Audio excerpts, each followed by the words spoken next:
पिंकी और जोकर। एक दिन जब पिंकी रास्ते में जा रही थी तो अरे ये किसके रोने की आवाज है? तुम कौन हो? बब्बन, सर्कस का जोकर। जोकर का काम तो लोगों को हंसाना होता है, तुम तो खुद ही रो रहे हो। क्या करूं, मेरी नौकरी चली गई है। मैं एक सर्कस में काम करता था। दर्शक मेरी कलाबाजियों को बहुत पसंद करते थे और खूब हंसते थे। हमारी ही सर्कस में दर्शकों का एक दूसरा चहेता कलाकार जो था वह था शेख। वह हवा में आग के करतब दिखाता था। लोगों को उसका खेल पसंद था। एक बार शेख की फेंकी गई आग छिटक कर ज्यादा ऊंची चली गई और सर्कस के टेंट को आग लग गई। भागो भागो। दर्शक तो बच गए, लेकिन सर्कस राख का ढेर हो गई। सर्कस के कलाकारों ने दूसरी नौकरियां ढूंढ ली। बस एक मैं ही नौकरी की तलाश में अभी तक भटक रहा हूँ। बब्बन, तुम्हें भी कोई ना कोई नौकरी मिल ही जाएगी। अगर मेरा कद आड़े ना आता तो मुझे भी नौकरी मिल गई होती। तुम्हारा कद तो माशाअल्लाह काफी लंबा है। कहाँ, मैं ठिग्गू हूँ। यकीन नहीं होता। जरा आंखें बंद करो। पिंकी अपनी आंखें बंद करती है और फिर देखो। बब्बन, मेरे साथ आओ। इस दुनिया में जो आया है उसका कुछ ना कुछ महत्व है। हम नौकरी तलाश कर लेंगे। एक जगह पर। सेठ जी, आपने एक दफा कहा था कि आपको एक आदमी की जरूरत है। क्या काम कर सकता है? बब्बन सर्कस का एक होशियार जोकर है। यह आपको सारा दिन हंसाता रहेगा। लड़की, हंसने के लिए जोकर की क्या जरूरत है? जब जेब में रोकड़ा होवेगा, हंसी अपने आप आ जाएगी। क्या यह बब्बन अनाज की बोरियां लादकर गोदाम में रख सकता है? यह बेचारा छोटा सा आदमी अगर 2 क्विंटल की बोरी उठाएगा तो मर न जाएगा। मेरे पास इसके लिए और कोई काम नहीं। यहाँ दाल नहीं गलेगी। आओ, एक फिल्म एक्ट्रेस को एक नौकर की जरूरत है। फिल्म एक्ट्रेस का घर। मिस, यह पाइप इधर दीजिए। मैं एक ऐसा नौकर लाई हूँ जो आपके लॉन में पानी देगा और सारा दिन आपको हंसाएगा। बब्बन पानी देने लगता है, लेकिन ओह, पाइप में छेद है। बब्बन छेद को हाथ से बंद करता है। मैंने हाथों से छेद दबाकर पानी का बहना रोक दिया, लेकिन पाइप के सिरे से पानी उसे भिगोने लगता है। यह देख एक्ट्रेस हंस पड़ती है। पिंकी, मैंने फिल्म एक्ट्रेस को हंसाने के लिए जानबूझकर एक्टिंग की थी। तभी फिल्म एक्ट्रेस के मुंह से उसका नकली जबड़ा बाहर निकल आता है और जमीन पर गिर पड़ता है। ओह, मेरे दांत। मिस, क्या बब्बन की नौकरी पक्की? नहीं, अगर यह जोकर सरेआम मुझे हंसाएगा तो लोगों को पता चल जाएगा कि मेरे दांत नकली हैं। पिंकी और बब्बन वहां से चल पड़ते हैं। यहाँ भी काम नहीं बना। दुखी मत हो, मैं एक लेखक को जानती हूँ, उसके पास चलो। लेखक का घर। ठाका जी, मैं आपके लिए एक सहायक लाई हूँ। बब्बन सर्कस में जोकर था, यह आपको चुटकुले सुनाएगा। तब तो ये सचमुच मेरे काम का आदमी है। बब्बन, कोई लाजवाब चुटकुला सुनाओ। बैंक में काफी भीड़ जमा थी। यकायक टीकमदार चिल्लाया, क्या किसी सज्जन की लाल रबड़ में बंधी 100 के नोटों की गड्डी खो गई है? एकदम सारे लोगों के हाथ खड़े हो गए। मुझे यह लाल रबड़ मिला है, टीकम दास ने वह रबड़ ऊंचा करके कहा। हाँ, मगर आपको कैसे पता चला? मैंने दर्जनों किताबें लिखी हैं और उनमें से यह एक है। तुम्हारा चुटकुला इसी में से लिया गया है। 1000 चुटकुले है। पिंकी और बब्बन वहां से भी चल पड़ते हैं। एक बार फिर निराशा हाथ लगी। अब और नौकरी तलाश करना फिजूल है। हिम्मत नहीं हारनी चाहिए, कहीं ना कहीं तो किस्मत चमकेगी। एक घर के नजदीक से गुजरते समय उनके कानों में एक आवाज पड़ती है, मुझे जोकर चाहिए, जोकर चाहिए। बब्बन मियाँ, लगता है यहाँ हमारी किस्मत का सितारा चमकेगा, अंदर जाओ। पिंकी, क्या तुम मेरी सिफारिश नहीं लगाओगी? यहाँ मैं किसी को नहीं जानती, फिर वे खुद जोकर की तलाश में है। बब्बन घर के अंदर चल देता है। मैं बाहर तुम्हारा इंतजार करूंगी। पिंकी वहीं घर के पास इंतजार करने लगती है। थोड़ी देर बाद, आहा, क्या नौकरी मिल गई? नहीं। क्यों? क्या तुमसे पहले कोई दूसरा वहाँ पहुँच गया? नहीं। क्या उन्हें जोकर की तलाश नहीं है? वह भी नहीं। तो फिर क्या बात है? बब्बन अंदर की ओर इशारा करके बोलता है, उन्हें ताश का जोकर चाहिए। जहाँ जाते हैं निराशा हाथ लगती है। नौकरी की तलाश में भटकते हुए मैं थक गई, थोड़ी देर आराम करती हूँ। पिंकी बेंच पर बैठ जाती है और बब्बन एक ओर चल देता है। तब तक मैं पानी पीकर आता हूँ। रास्ते में, पानी पीने का तो सिर्फ बहाना बनाया था, दूर जाकर खुदकुशी कर लूंगा। निराशा की जिंदगी से मरना बेहतर है। थोड़ा आगे जाने पर, साहब जरा अपना रिवॉल्वर देंगे, मैं खुदकुशी करना चाहता हूँ। पहले मुझे खुदकुशी करने दो, फिर तुम रिवॉल्वर उठाकर खुद को गोली मार लेना। साहब, क्या आप भी मेरी तरह बेकारी से तंग आ गए हैं? बेकारी? मैं करोड़पति हूँ, तब फिर क्यों मरना चाहते हैं? मैंने लाखों रुपया खर्च कर एक सर्कस कंपनी खोली है। रिंग मास्टर, रस्सी पर चलने वाला, तलवार निकलने वाला, आग से कूदने वाला, इंसानी तोप, मोटरसाइकिल की कलाबाजियां दिखाने वाला आदि सारे कलाकार मैंने रखे हैं। पर अफसोस, एक जोकर ना मिला। उसके बिना मेरी सर्कस अधूरी रह जाएगी। आपने ये नहीं पूछा कि मैं क्यों खुदकुशी कर रहा हूँ? बताओ। मैं एक जोकर हूँ और नौकरी की तलाश में मारा मारा फिर रहा हूँ। वह आदमी बंदूक एक तरफ फेंक देता है। मैं तुम्हें इसी वक्त नौकरी पर रखता हूँ, सर्कस में चलो, घोड़ा मंगवाओ, मैं उस पर सवार होकर जाऊंगा। और फिर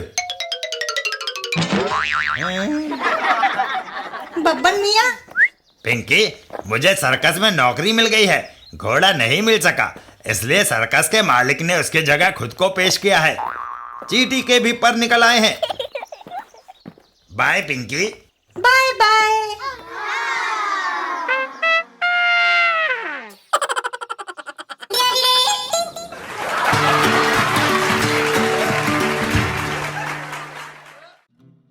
पिंकी और तारे। एक दिन घर पर, दीदी, मुसीबत आ गई। पिंकी, इस वक्त मैं पढ़ाई में व्यस्त हूँ, मुझे परेशान ना करो। तुमने ही तो कहा था कि कोई सवाल पूछना हो तो आ जाया करो। पूछो। दीदी, आसमान में कितने तारे हैं? अनगिनत। वह रात को ही क्यों दिखाई देते हैं? क्योंकि चमकते हुए सितारे अंधेरे में देखे जा सकते हैं।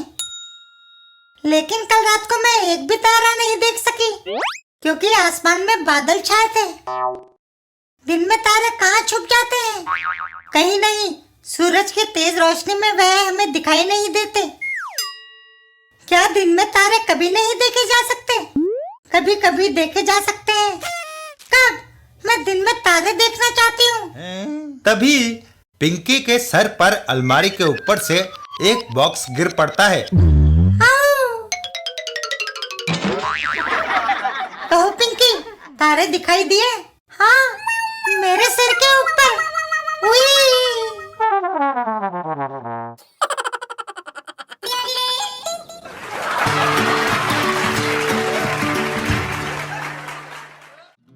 पिंकी और दूरदर्शन समाचार। एक दिन पिंकी के घर पर, ड्राइंग का होमवर्क हो गया, बोर्ड से पिन निकालकर कुर्सी पर रख दूं। पिन कुर्सी पर रखकर पिंकी दूसरे कमरे में चल देती है। ड्राइंग बोर्ड अपने कमरे में रखा हूँ। इधर दादाजी, समाचारों का समय हो गया है, टीवी चलाया जाए। दादाजी टीवी चलाकर कुर्सी पर बैठने लगते हैं। जनता को चौकन्ना रहने की जरूरत है। तभी पिंकी दौड़कर वहां आती है और दादाजी के नीचे से कुर्सी खींच लेती है। आओ शैतान लड़की, तुमने मुझे गिराया। दादाजी नाराज ना हो, अगर आप कुर्सी पर बैठ जाते तो उस पर रखे हुए यह ड्राइंग पिन आपको चुभ जाते।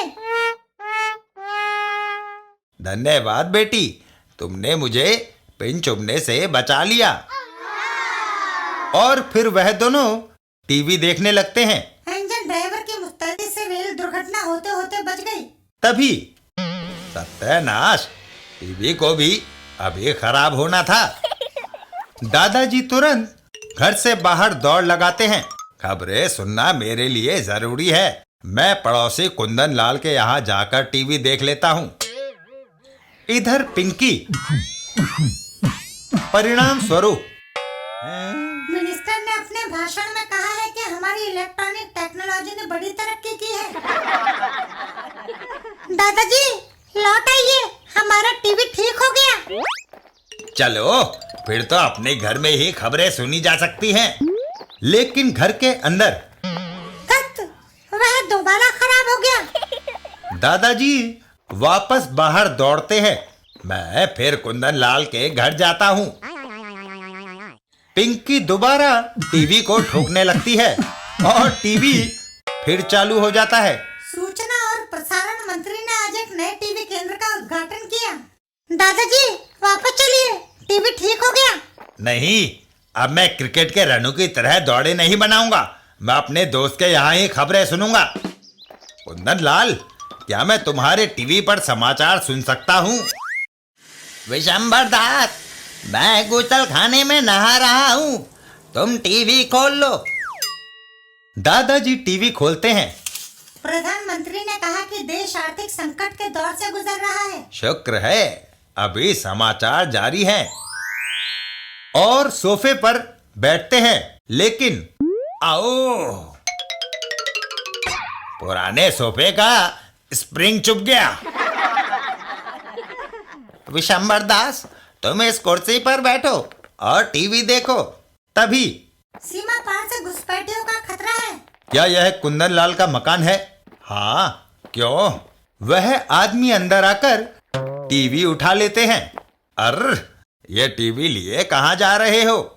यह किश्तों में खरीदा गया था, इसकी किश्त अदा नहीं हुई, इसलिए इसे हम ले जा रहे हैं। है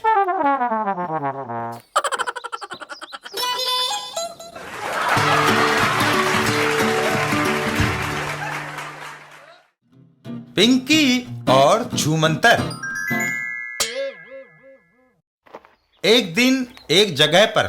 अंकल, तुम उस पेड़ पर क्या कर रहे हो? मैं अंकल नहीं, छूमंतर मदारी हूँ। अगर तुम मदारी हो तो नीचे क्यों नहीं आते और अपना खेल क्यों नहीं दिखाते? इतवार के दिन कौन देखेगा खेल? सारे बच्चे घरों में बंद टीवी देखने में मगन हैं। इतना कहकर मदारी पेड़ से नीचे कूद पड़ता है। इस तस्वीर के कनस्तर ने अपना धंधा चौपट कर दिया है। मुझे डमरू दो। पिंकी डमरू लेकर जोर से बजाने लगती है। डमरू की आवाज सुनकर ढेरों बच्चे बाहर आ जाते हैं। मदारी, वह जादू का खेल दिखाएगा, खूब मनोरंजन होगा। मदारी चौंक जाता है। अचंभा, मैं सारे शहर में डमरू बजाता फिरा, मगर कोई बच्चा तस्वीर के कनस्तर को छोड़कर नहीं आया। यहाँ इतने सारे बच्चे कैसे इकट्ठे हो गए? इस मोहल्ले की बिजली गुल है। मदारी खेल शुरू करता है। अच्छा बच्चों, ताली बजाओ, खेल शुरू करते हैं। ओहो, कमबख्त कान में खुजली होने लगी। मदारी अपना कान खुजाता है और वह खारिश इस अंडे की वजह से थी। जादू, छूमंतर, तुमने कान में से अंडा कैसे निकाला? जादू नहीं, हाथ की सफाई। जब मैंने उंगली से कान खुजाया तब मेरे हाथ में अंडा था। इतना कहकर छूमंतर अंडे को हवा में उछाल देता है। जाओ। अरे, अंडा जमीन पर गिरकर टूट जाएगा। अंडा जमीन पर गिरते ही अंडे में से मुर्गी निकली। जादू। अंडे में से मुर्गी नहीं तो क्या पिल्ला निकलेगा? ओह, मेरे पेट में दर्द। ज्यादा खाना खा लिया होगा। नहीं, पेट में हाथी धमा चौकड़ी मचा रहे हैं। हाथी पागल है। आदमी के पेट में इतना बड़ा हाथी कैसे आ सकता है? छू मंतर अपने मुंह से हाथी बाहर निकालता है। देखो, मैं उसे बाहर निकाल रहा हूँ। कहो, यकीन आया? अद्भुत। जादू। इसमें जादू कुछ भी नहीं। यह रबड़ का खिलौना मेरे मुंह में था। मैंने सिर्फ हिप्नोटिज्म द्वारा तुम्हारी आंखों में भ्रम डाला। तुम सबने इसे बड़े आकार में देखा। तभी बस तुम्हारा खेल खत्म हुआ। अब मेरा शुरू होता है। मेरे हाथ में पावरफुल बम है। इन बच्चों को मेरे हवाले कर दो। सरकार ने मेरे नकाब गिरोह के साथियों को कैद कर रखा है। इन बच्चों को मैं तब तक बंदी बनाए रखूंगा जब तक सरकार मेरे साथियों को छोड़ नहीं देती। बच्चे तुम्हारे पास नहीं जाएंगे। मैं बम से सबको मार डालूंगा। नकाब, तुम डरपोक हो, बम नहीं फेंक सकते। इतना कहकर छूमंतर हाथ से इशारा करता है। इधर नकाबपोश, तुमने मुझे चैलेंज किया, ये लो। वह बम को उनकी ओर उछाल देता है। छूमंतर, और बम हवा में पलटकर वापस नकाबपोश की ओर बढ़ता है। ओह, वह लौटकर मेरी तरफ आ रहा है। नकाबपोश वहां से दौड़ लगाता है। बचाओ! लेकिन हाय! ओह! पुलिस, नकाब गिरोह का आखिरी सदस्य जो फरार था, यह वही लगता है। पुलिस उसे पकड़कर ले जाती है। चलो, तुम्हें तुम्हारे साथियों से मिलवा दूं। इधर छूमंतर और बच्चे। बच्चों, बिजली आ गई, टीवी शुरू हो गया। चलो, बाय छूमंतर। मैं भी दूसरे मोहल्ले में चलूं, जहां की बिजली गुल है।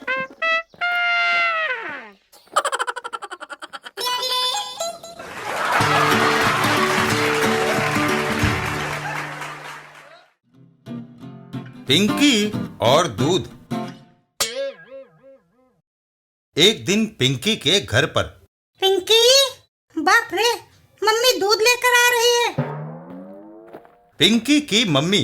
अरे, कहाँ गायब हो गई वह? चलो, चंपू के यहाँ थोड़ी देर बिताई जाए।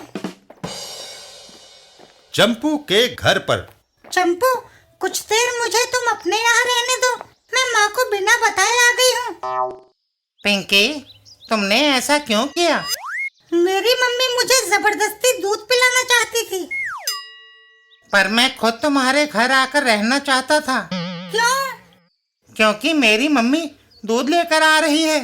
इतना कहकर चंपू घर से दौड़ पड़ता है। पिंकी और चंपू। पता नहीं दुनिया भर की माताएं दूध पिलाने पर इतना जोर क्यों देती हैं? क्यों नहीं वह बच्चों को शरबत, शिकंजी और कोल्ड ड्रिंक्स पिलाती? आओ पिंकी, हम दूर ऐसी जगह चले जाएं जहाँ पर कोई दूध पीने को ना कहे। वह दोनों चलते चलते एक जगह थक कर बैठ जाते हैं। बच्चों, लगता है तुम चलते चलते थक गए हो। हाँ। ठहरो, मैं अंदर से तुम दोनों के लिए गरम दूध लाती हूँ। वह बूढ़ी औरत जैसे ही झोपड़ी के अंदर जाती है, पिंकी और चंपू वहां से भाग खड़े होते हैं। पिंकी, भागो। ये बुढ़िया भी हमें दूध पिलाना चाहती है चंपू। वह दोनों भागकर एक जंगल में पहुंच जाते हैं। पिंकी, हम यहाँ जंगल में रहेंगे। यहाँ हमें कोई दूध पीने को मजबूर नहीं करेगा। यहाँ बिना रोक टोक सारा दिन खेलेंगे, मौज मस्ती करेंगे। तभी एक शेर वहां आ जाता है। पिंकी और चंपू। मम्मी। उसी वक्त एक बलिष्ठ आदमी आकर शेर की दुम पकड़ लेता है और उसे पटकी देकर दूर फेंक देता है। चल, परे जा। हाँ? मैं बोझो, जंगल में रहता हूँ आप सचमुच बड़े बलवान हैं। क्योंकि मैं मटका भर दूध और ढेर सारी हरी सब्जियां खाता हूँ। यह सुनकर पिंकी और चंपू वापस चल देते हैं। पिंकी के घर पर मम्मी, मुझे दूध दो।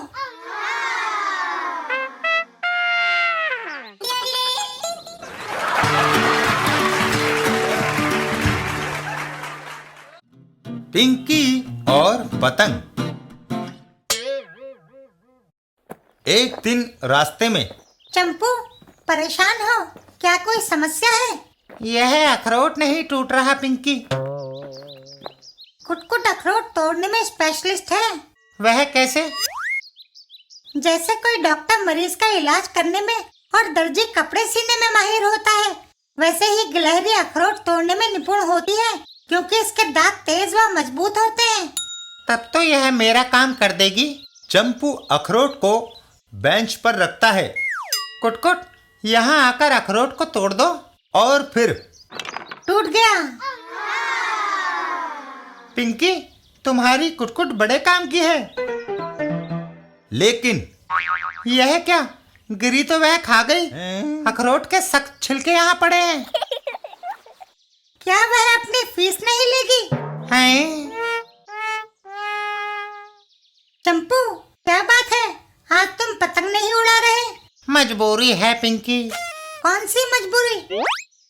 मेरी पतंग पेड़ पर अटक गई है। कुटकुट, जाओ पेड़ से पतंग नीचे उतारो। कुटकुट दौड़कर पेड़ पर चढ़ जाती है और पतंग को गिरा देती है। कुटकुट ने पतंग नीचे फेंक दी। पकड़ो। दोनों पतंग को पकड़ने के लिए पीछे भागते हैं, लेकिन आहा, पतंग! खटाको, वह मेरी है। यह मेरे अहाते में आई है, इसलिए मेरी है। लगता है आज मैं पतंग नहीं उड़ा सकूंगा। तभी पतंग की डोरी में एक गमला अटककर घटकों के सर पर गिर जाता है। आऊ! और पतंग फिर से हवा में लहरा जाती है। पकड़ो। पिंकी पतंग को पकड़ लेती है, चंपू, पतंग अपने हाथ में आ गई। लेकिन तभी ओहो, डोर पंछी से उलझ गई। और फिर चलो, एक बात का तो संतोष है कि हमारी पतंग उड़ रही है। हैं?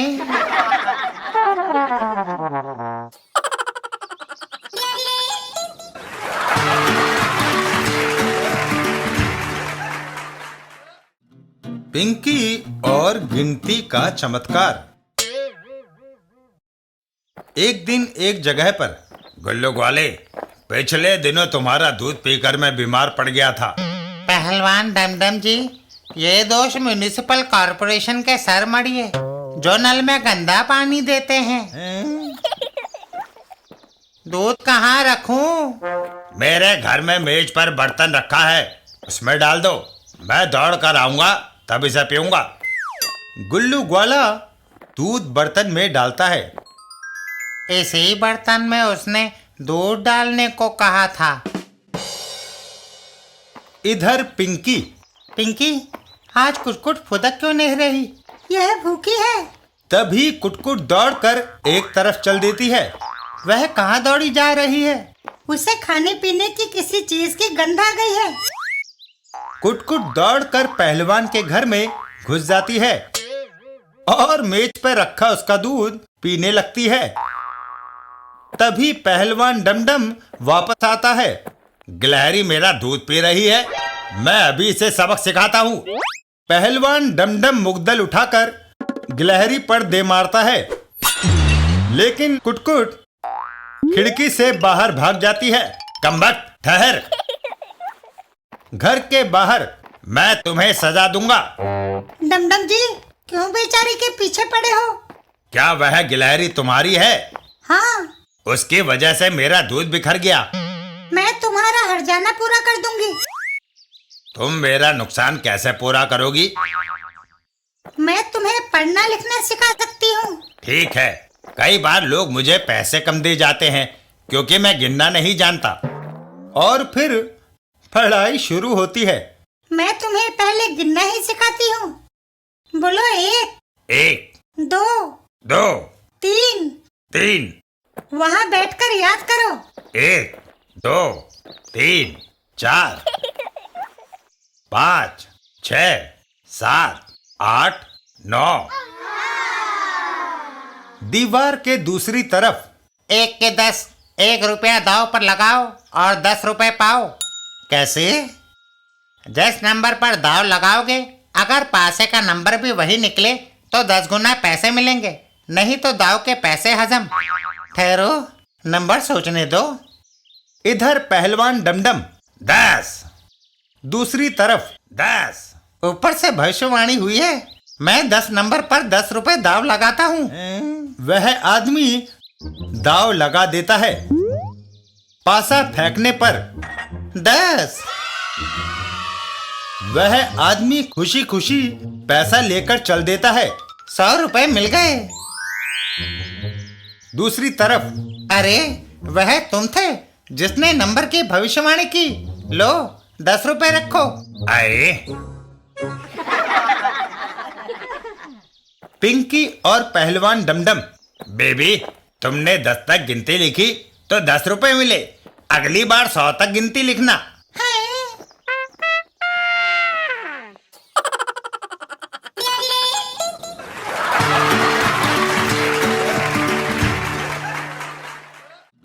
पिंकी और झपट जी की कहानी। एक दिन झपट जी के घर पर। झपट जी, कोई कहानी सुनाइए। यह सुनते ही झपट जी रोने लगते हैं। अरे आप तो रोने लग गए। मैंने कहानी सुनाने की फरमाइश की है, ना कि आपको शेर के पिंजरे में जाने के लिए कहा है। पिंकी, तुम्हारी फरमाइश शेर के सामने जाने से भी ज्यादा खतरनाक है। मुझे कहानी नहीं आती और तुम बिना सुने पीछा छोड़ोगी नहीं। अरे कोई मनगढ़ंत किस्सा सुना दो और इसे रफा दफा करो। मुसीबत तो यही है कि मुझे कहानी गढ़ना भी नहीं आता, नहीं तो मैं प्रेमचंद जैसा साहित्यकार ना बन गया होता। पर मैं तुम्हें आज का सपना सुना सकता हूँ। चलेगा। तो सुनो। मैं सेंट्रल जेल में बंद था। जेल में? मैं तो आपको शरीफ आदमी समझती थी। ओफो, तुमने बीच में टोका। ये सपने की बात है, समझी? समझ गई, अब बीच में नहीं बोलूंगी। मैं सेंट्रल जेल में बंद था। तभी एक सिपाही मेरी कोठरी की तरफ आया। उसने ताला खोला और कहा, नंबर 60, तुम्हें जेलर साहब ने बुलाया है। मैं कांपता हुआ जेलर के कमरे की ओर बढ़ा। पता नहीं मुझसे क्या गलती हो गई है। मैं जेलर के सामने पहुंचा। नंबर 60, तुम्हारे जेल के दिन पूरे हुए। अपना सामान संभालो, अब तुम आजाद हो। पर जनाब, मुझे जेल 10 साल की हुई थी। अभी 8 साल ही तो मैंने यहाँ बिताए हैं। तुम्हारा अच्छा बर्ताव देखकर सरकार ने बाकी के 2 साल माफ कर दिए हैं। मैं जेलर साहब को धन्यवाद देकर खुशी खुशी बाहर आया। आहा, आज वर्षों बाद आजादी की खुली हवा में सांस ली है। तभी मैंने देखा एक मुसीबत जिसका नाम पिंकी है मेरी तरफ आ रही है। वाह झपट अंकल, अब तो आप बाहर आ गए हैं। मैं आपसे रोज रोज मिला करूंगी। यह सुनते ही मेरे होश उड़ गए और मैं वापस जेल की ओर भागा। बाप रे! अच्छा, फिर क्या हुआ? और क्या होना था पिंकी, मैं दोबारा जेल चला गया।